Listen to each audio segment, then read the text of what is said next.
The morning sun fell gently across the fields of a wealthy man's estate. Two sons worked the land, one with quiet loyalty, the other with restless eyes. The younger son, full of dreams and defiance, looked out over the horizon. He wanted more than the boundaries of his father's house. He wanted freedom without restraint, pleasure without purpose, inheritance without waiting. And so one day he approached his father, not in reverence, but in impatience. "Father," he said, voice sharp with youth, "give me the portion of goods that falls to me." The father's heart trembled. He saw the pride in his son's eyes, the ache of untested ambition. But love does not imprison, it lets go.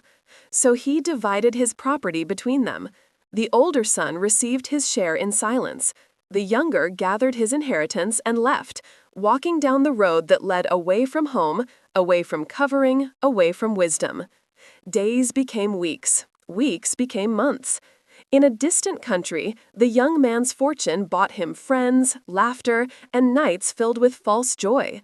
The taverns welcomed him, the city lights flattered him. He was known, celebrated, envied, until the money ran out. When the coins were gone, the laughter faded. His friends disappeared. The faces that once smiled now turned away. Then came famine, harsh, unforgiving famine. He was left with nothing but rags and regret. He wandered the streets, hungry and alone, until he found work feeding pigs in a stranger's field. He stood in the mud, surrounded by animals forbidden to his people, starving enough to envy their food. And in that filth, his pride finally broke. The words came to him like water in the desert. "How many of my father's servants have bread enough and to spare, and I perish with hunger?" He fell to his knees, clutching his stomach, tears cutting lines through the dirt on his face. "I will arise and go to my father," he whispered, "and I will say to him, 'Father, I have sinned against heaven and before you. I am not worthy to be called your son. Make me as one of your hired servants.'" And so he began the long journey home. Each step was heavy, haunted by memories of what he had lost. The road that once promised adventure now felt endless with shame. But far away, at the edge of the horizon, a figure watched the path every day, the father. His eyes were older now, but they never stopped searching. Every evening, he stood on the hill waiting for a silhouette he still believed would return. Then, one day, he saw him. Thin, barefoot, broken, the shape of his son coming over the hill. The father didn't wait. He didn't question. He didn't measure dignity with dignity.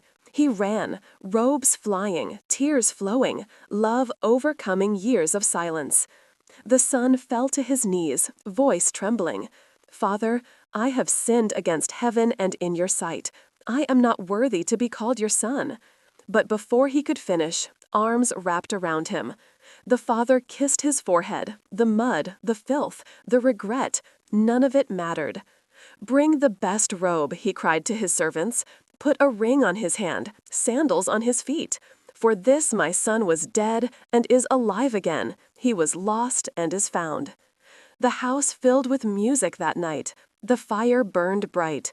Joy returned to the home that once held sorrow. But not everyone rejoiced. In the fields, the elder brother heard the sound of dancing and grew angry. "All these years I've served you," he said bitterly, "and never disobeyed your command. Yet you never gave me even a young goat to celebrate with my friends. But when this son of yours comes, who devoured your property with sinners, you kill the fatted calf for him." The father turned, eyes full of wisdom and pain. "My son," he said gently, "you are always with me, and all that I have is yours. But it was right that we should rejoice, for your brother was dead and is alive again, was lost and is found." And in that moment, heaven itself echoed with joy. Because every time one lost soul turns homeward, grace runs down the road to meet them. The son who thought he had destroyed his destiny found that mercy had been waiting all along.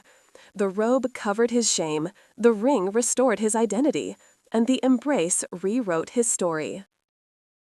Lessons. Grace doesn't wait for you to reach the door, it runs to meet you on the road. Sin promises freedom but delivers bondage. Grace restores what pride destroys. The love of God is not earned, it is received. You can never go too far for the Father's mercy to find you. Sometimes God lets us reach the pigsty so we'll remember the palace. Repentance is not perfection, it's direction, turning homeward again.